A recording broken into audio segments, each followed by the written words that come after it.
नमस्कार दोस्तों, स्वागत है आप सभी का हमारे चैनल पौराणिक लोक पर। गौरी पुत्र गणेश को प्रथम करें प्रणाम, मनोकामना पूर्ण करें, सफल करें सब काम। गौरी पुत्र गणेश की जय। जय श्री गणेश जी की।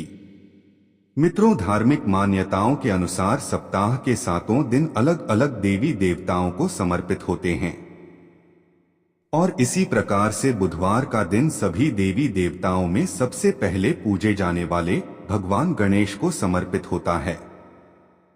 ऐसी मान्यता है कि जो भी व्यक्ति बुधवार के दिन सच्चे मन से भगवान गणेश की पूजा अर्चना करता है और उनकी कथा का श्रवण करता है, गणेश जी की कृपा से उस व्यक्ति के जीवन में कभी भी धन धान्य की कमी नहीं होती है और जीवन की हर समस्या सरल हो जाती है।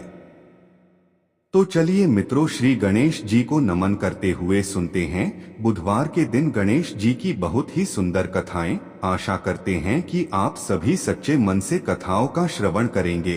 तो पहली कथा इस प्रकार शुरू होती है। एक समय की बात है, समतापुर नगर में मधुसूदन नामक एक व्यक्ति रहता था। वह बहुत ही धनवान था और उसके घर परिवार में किसी भी प्रकार की सुख सुविधाओं की कोई कमी नहीं थी। मधुसूदन का विवाह बलरामपुर नामक नगर की एक सुंदर और सुशील कन्या संगीता से संपन्न हुआ था। एक बार मधुसूदन अपनी पत्नी को लेने बुधवार के दिन बलरामपुर गया हुआ था। मधुसूदन ने अपनी पत्नी के माता पिता से संगीता को विदा कराने के लिए कहा, तो संगीता के माता पिता बोले, बेटा आज बुधवार है। बुधवार को किसी भी शुभ कार्य के लिए यात्रा करना अशुभ माना जाता है। अपने सास ससुर के लाख मना करने के बाद भी मधुसूदन उनकी बात नहीं माना। उसने कहा कि माता पिताजी, मैं ऐसी शुभ अशुभ की बातों को बिल्कुल भी नहीं मानता हूं। और ऐसा कहकर मधुसूदन और उसकी पत्नी दोनों ने बैलगाड़ी से यात्रा प्रारंभ की। जैसे ही 2 कोस की यात्रा संपन्न हुई तो उसकी बैलगाड़ी का एक पहिया टूट गया। 2 कोस के बाद वहां से दोनों ने पैदल ही यात्रा शुरू की।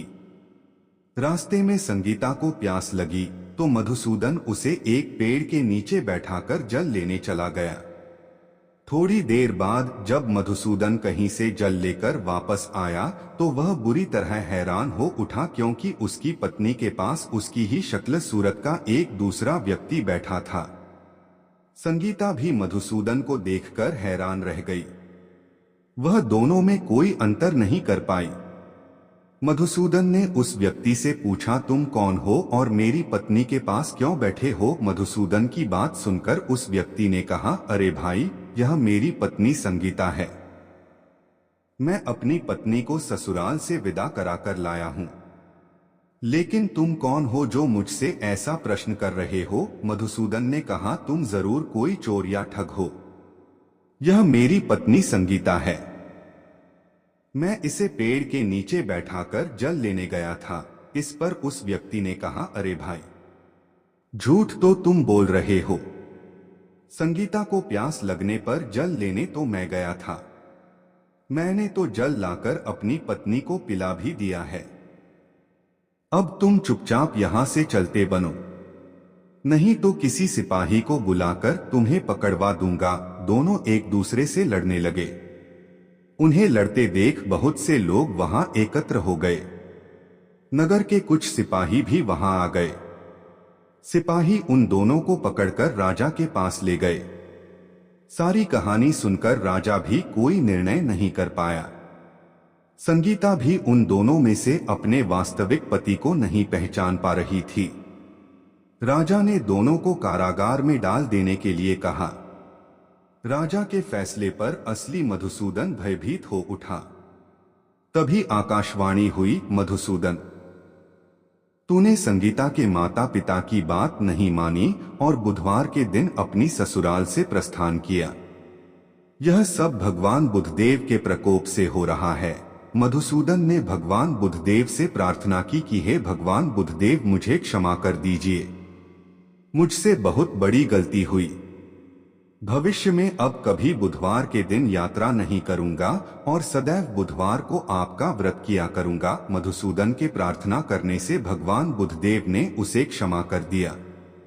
तभी दूसरा व्यक्ति राजा के सामने से गायब हो गया। राजा और दूसरे लोग इस चमत्कार को देख हैरान हो गए। भगवान बुद्धदेव की इस अनुकंपा से राजा ने मधुसूदन और उसकी पत्नी को सम्मानपूर्वक विदा किया। कुछ दूर चलने पर रास्ते में उन्हें बैलगाड़ी मिल गई। बैलगाड़ी का टूटा हुआ पहिया भी जुड़ा हुआ था। दोनों उसमें बैठकर समतापुर की ओर चल दिए। मधुसूदन और उसकी पत्नी संगीता दोनों बुधवार को व्रत करते हुए आनंदपूर्वक जीवन यापन करने लगे। इस तरह भगवान बुद्धदेव की कृपा से उनके यहाँ खुशियां बरसने लगी। इस तरह जो कोई भी स्त्री पुरुष विधिवत बुधवार का व्रत करके यह व्रत कथा सुनते हैं, भगवान बुद्धदेव और भगवान श्री गणेश जी उनके सभी कष्ट दूर करते हैं। यह थी बुधवार की पहली व्रत कथा। तो बोलिए मित्रों, जय श्री गणेशाय नमः। अब चलिए सुनते हैं दूसरी कथा। प्राचीन समय की बात है, एक कुएं में एक मेंढक और उसकी पत्नी रहा करती थी। मेंढक और उसकी पत्नी कुएं में आराम से मौज मस्ती के साथ रहा करते थे। पर मेंढक सदा ही बात बात में मेढकी से झगड़ा करता रहता था, क्योंकि उसकी पत्नी हमेशा श्री गणेश जी की पूरा पूजा आराधना में लीन रहा करती थी। मेढकी हमेशा अपने मन में तथा बोल बोल कर भी विघ्नहर्ता श्री गणेश जी के नाम का जाप किया करती थी। इस बात से मेढक बहुत नाराज हुआ करता था, क्योंकि उसे ऊंची आवाज में गणेश जी का नाम सुनना अच्छा नहीं लगता था। एक बार उसने गुस्से में मेंढकी को कहा कि तू पापी है, जो हर समय पराये पुरुष का नाम लेती रहती है। इस पाप को करना बंद कर। और उसने मेंढकी को धमकी भी दी कि यदि आज के बाद उसने विनायक जी का नाम लिया तो वह उसका सिर फोड़ देगा।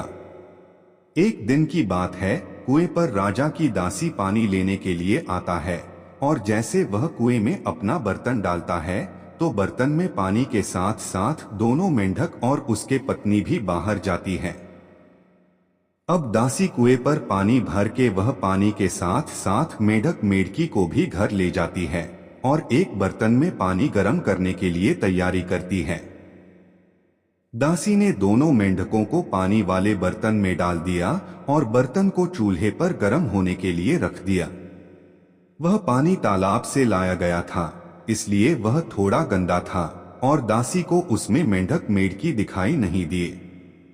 जैसे जैसे पानी गर्म होने लगा, दोनों मेंढक मेढकी का शरीर जलने लगा। इस पर मेंढक की पत्नी ने मन ही मन श्री गणेश जी की पूजा अर्चना और नाम जाप शुरू कर दिया। मेढकी को यह विश्वास था कि भगवान गणेश उसकी सहायता अवश्य करेंगे। अचानक ऐसा चमत्कार हुआ कि पानी चाहे कितना भी गर्म हो रहा था, लेकिन मेढकी को कुछ भी महसूस नहीं हो रहा था। लेकिन इसके विपरीत उसने अपने पति से कहा, क्या तुम्हें सच में जलन हो रही है? मेंढक ने जवाब दिया, हाँ मुझे बहुत जलन हो रही है, क्योंकि पानी धीरे धीरे बहुत गर्म होता जा रहा था। अपने पति की ऐसी दशा देखकर पत्नी ने सलाह दी, तुम भी जल्दी से श्री गणेश जी का नाम जाप करना शुरू करो, देखना गणेश जी की कृपा से तुम्हें भी आराम मिलेगा। जान बचाने के लिए मेंढक ने भी श्री गणेश जी की पूजा शुरू कर दी और दोनों पानी में रहकर श्री गणेश जी की भक्ति में लीन हो गए। उनकी भक्ति से प्रसन्न होकर श्री गणेश एक बछड़े के रूप में प्रकट हुए और मिट्टी के बर्तन को लात मारकर गिरा दिया, जिससे गर्म पानी बाहर फैल गया और दोनों मेंढक मेढकी की जान बच गई। अब तो दोनों मेंढक खुशी खुशी तालाब में लौट गए और उस दिन से अब वे अपना हर दिन भगवान गणेश की पूजा अर्चना में बिताने लगे और वे दोनों श्री गणेश जी के बड़े भक्त बन गए। कथा समाप्त हुई तो बोलिए गजानन महाराज की जय हो। हे गणेश जी महाराज, जैसा सुख आपने मेढक और मेढकी को दिया वैसा ही सुख सबको देना। कथा समाप्त हुई। बोलिए मित्रों, विघ्नहर्ता श्री गणेश की जय हो गजानन महाराज की। अब सुनते हैं तीसरी कथा। एक नगर में एक मालिन रहती थी। उस मालिन का एक अत्यंत ही सुंदर पुत्र था, परंतु किसी बीमारी के कारण उसके पति का स्वर्गवास हो गया था और अब वो अपने पुत्र और सास के साथ रहा करती थी। उस मालिन की सास अत्यंत ही कठोर हृदय की स्त्री थी और सदा ही अपनी बहू को कष्ट और पीड़ा देती थी। और इसी प्रकार से एक दिन सास ने गुस्से में आकर अपनी बहू और पोते को घर से निकाल दिया। कोई आश्रय न होने के कारण वे दोनों रोते चलते चलते एक जंगल में जा पहुंचे और वहां एक बड़े पेड़ के नीचे बैठ गए। वहां से थोड़ी दूर पर एक गणेश जी का मंदिर था। इस मंदिर में बहुत लोग रोज गणेश जी के दर्शन करने आते थे। सभी भक्त दर्शन करके गणेश जी को प्रसाद चढ़ाते और फिर वही प्रसाद सबको बांट देते थे। इसी प्रकार से गणेश जी के प्रसाद से माँ और बेटे का गुजारा होने लगा। गणेश जी की कृपा के कारण अब तो दोनों माँ बेटे गणेश जी की पूजा पाठ में लग गए। एक दिन उन्होंने सोचा कि क्यों न हम भी जंगल से फूल लाकर बेचें। और इस प्रकार से वे रोज जंगल से फूल लाकर उसकी माला बनाकर बेचने लगे, साथ में पूजा की सामग्री और प्रसाद भी बेचने लगे। इससे उनकी आमदनी होने लगी और धीरे धीरे गणेश जी की कृपा से आमदनी बढ़ने भी लगी। जल्दी ही उन्होंने अपना एक मकान और एक दुकान बना लिया। उस नगर के राजा की लड़की मंदिर में रोज पूजा करने आती थी। वो मालिन के बेटे को देखकर राजकुमारी उस पर मोहित हो गई और उससे विवाह करने की सोचने लगी। जब राजा की बेटी ने अपनी भाभी से मन की बात कही तो उसकी भाभी ने कहा, यह तो मामूली मालिन का बेटा है और तुम एक राजा की बेटी हो। यदि तुमने उससे विवाह किया तो हमारी बहुत बेइज्जती होगी। पर राजकुमारी अपनी बात पर अड़ी रही। उसने कहा, मैंने तो प्रतिज्ञा कर ली है कि विवाह उसी से ही करूंगी। और इस प्रकार भाभी ने घर जाकर सारी बात राजा को बता दी। राजा ने पुत्री की खुशी के लिए मना नहीं किया और विवाह के लिए तैयार हो गए। उन्होंने बड़े धूमधाम से बेटी का विवाह मालिन के बेटे के साथ कर दिया। मालिन ने सबसे पहले बेटे भू को गणेश जी के मंदिर में ले जाकर पूजा पाठ करवाया और गणेश जी का आशीर्वाद दिलवाया। इसके बाद पूरे नगर में यह बात फैल गई कि गणेश जी की पूजा करने से सब दुख कष्ट दूर हो जाते हैं। यह बात सुनते ही नगर के सभी लोग मंदिर आने लगे। मालिन और उसके बेटे की बिक्री और बढ़ गई। उधर उसकी सास के बुरे दिन आ गए। अन्नदाता उससे रूठ गए और वह भूखों मरने लगी। एक दिन वह रोती धोती उसी गणेश जी के मंदिर में आ पहुंची।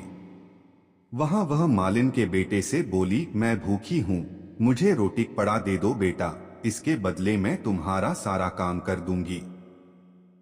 लड़के को दया आ गई और उसे काम पर रख लिया, पर उसने अपनी दादी को नहीं पहचाना।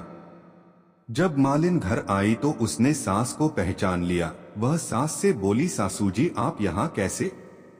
सास ने पोते की तरफ इशारा करके कहा, मेरी इस सेठ के यहाँ नौकरी लग गई है। बहू बोली, यह आपका पोता है और यह घर भी आपका ही है, यह दुकान भी आपकी ही है। जब आपने हमें घर से निकाला तब गणेश जी ने हमारी रक्षा की।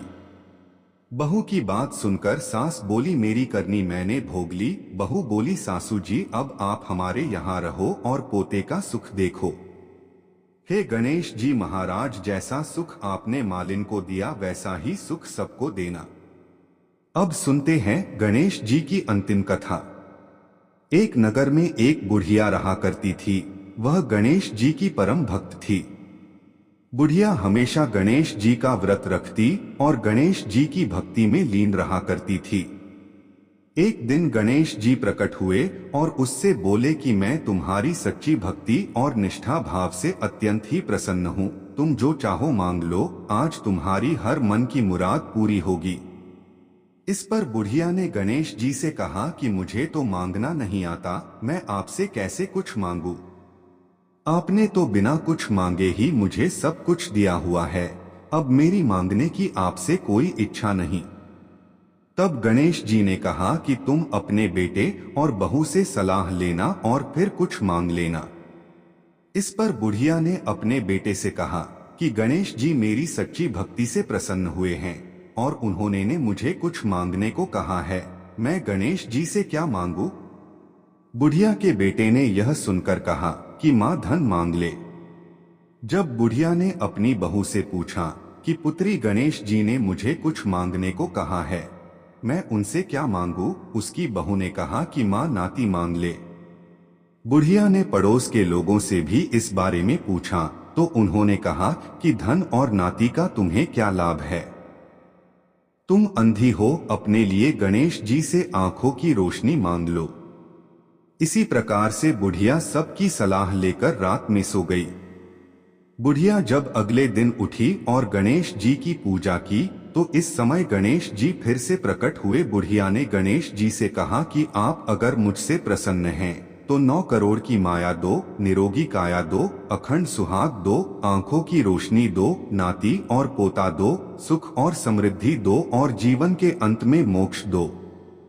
इस पर गणेश जी ने कहा कि बुढ़िया माँ, तुमने तो मुझे ठग लिया, लेकिन जाओ तुम्हारी सब मनोकामनाएं पूरी हों। और ऐसा कहकर गणेश जी वहां से चले गए। इस तरह गणेश जी की कृपा से बुढ़िया को सब कुछ प्राप्त हो गया। मित्रों, यह थी गणेश जी की कथा महिमा। बोलिए जय श्री गणेश जी की।